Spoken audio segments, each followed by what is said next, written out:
Welcome to my second C programming language tutorial. If you have not seen my first video, I recommend checking that out in the card on the top right corner of your screen. In that video, I gave an introduction about programming and explained the structure or syntax of source code in C. Today, we will learn how to install a compiler, a code editor, and then we will write our first program in C. Installing the compiler. As seen in the previous video, C is a programming language that needs to be compiled, that is, turned from human-readable source code to computer-readable machine code. This is done through a special program known as the compiler. It takes source code as input and returns machine code as output. A C program in source code cannot be run without being compiled.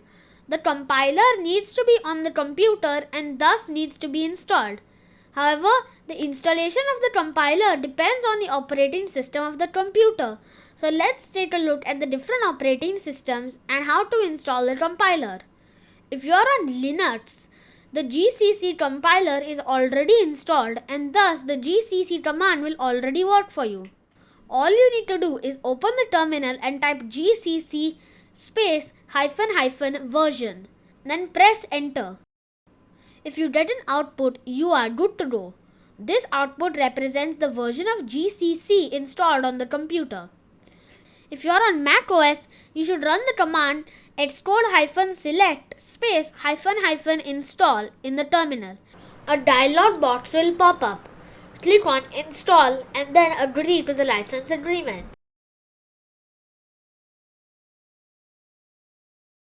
This installs command line tools, and one of the command line tools is the LLVM or clang compiler. The GCC command is an alias for clang, which means when you type GCC, it will open clang. Now you can type GCC space -- version to see the compiler version on the computer.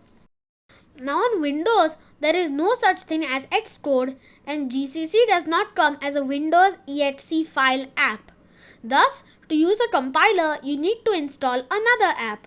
This app is called MSys2, MSYS2.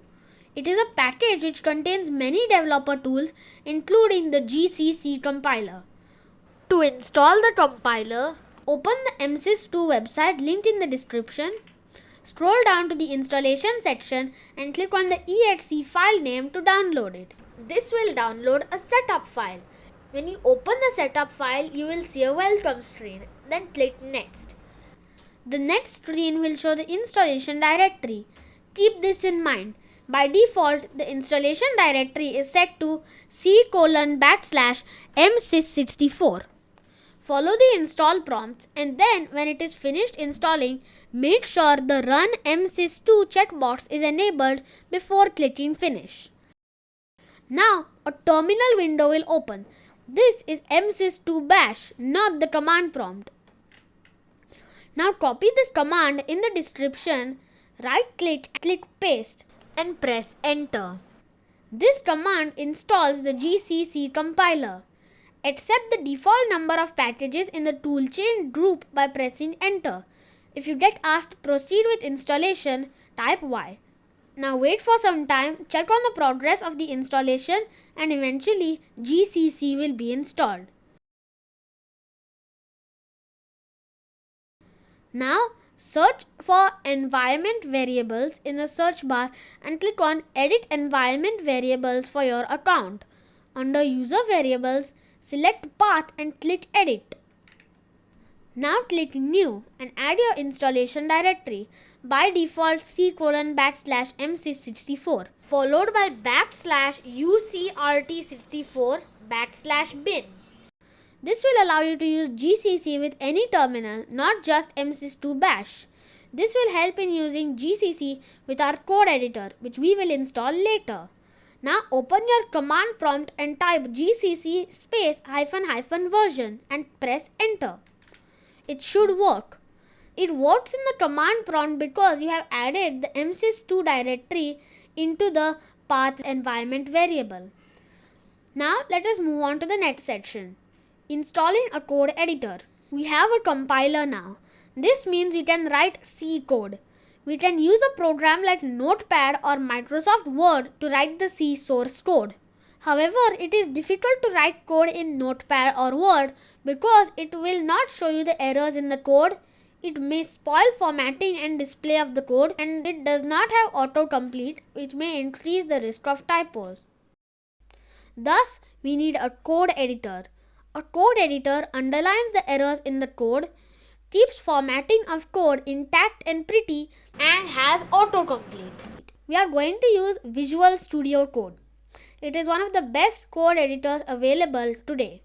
It is very lightweight and flexible, which means it can be used to write code for many languages. If you are on Windows or Mac, go to code.visualstudio.com and click the blue download button. This will install VS Code. On Windows, you follow the install prompts. On Mac, you just drag VS Code to the Applications folder. On Linux, you can follow the installation instructions given in the description. Now, let us write our first program. Writing a Hello World program. Open VS Code and click on this icon on the left. This is the extensions pane. Type C extension pack into the search bar. You should see the C/C++ extension pack. Click install to install the extension pack. It will take some time to finish installing. Now go to the file menu and open a folder. You can create a folder on your desktop called, for example, C programs, and then click open. When VS Code loads again, click the first icon from the top to open the Explorer. Then click this icon, which looks like a file with a plus sign on it. Name it anything you like, such as helloworld.c, but make sure it ends in .c. Then now type in this code. #include space open angle bracket stdio.h close angle bracket. This allows you to use the printf function to output something on the screen. Int main with 2 parentheses and then open and close the curly braces. This initializes the main function. Note that after you type the opening curly brace, VS Code automatically inserts a closing curly brace and places your cursor between them. Then you can press enter and write code in between the curly braces. Now type printf open parenthesis hello world within double quotes, then close the parenthesis and then semicolon. This outputs hello world to the console screen. Note that when you type the opening parenthesis, VS Code automatically inserts a close parenthesis and places your cursor between them. A similar thing happens with the double quote. When you type the double quote, VS Code automatically inserts another closing double quote and places your cursor between them. Note also that when you start typing printf, such as print, VS Code automatically starts auto-completing using IntelliSense technology to suggest you mean printf. Finally, note that when you start typing the line, VS Code will automatically indent the code. Now press enter and type return 0 semicolon. Do not forget the semicolon. Note the autocomplete or IntelliSense is working again. Now the code is complete. Please remember to save your code by pressing Ctrl S or Command S or by clicking the file menu, then save. For explanation of this code, I recommend watching the previous video. Compiling and executing the Hello World program. We installed GCC in the beginning of the video. Let us use it now. In the menu bar, click on Terminal and select New Terminal. Now a terminal window similar to the command prompt would open in the bottom panel. Type the command gcc space followed by your file name. In my case, it will be helloworld.c. Press enter and you will see a new file in the Explorer window. The name of this file will depend on the operating system. On Windows, it will be called a.exe. On Mac and Linux, it would be called a.out, a.out. This is a machine code file which can be executed on the computer.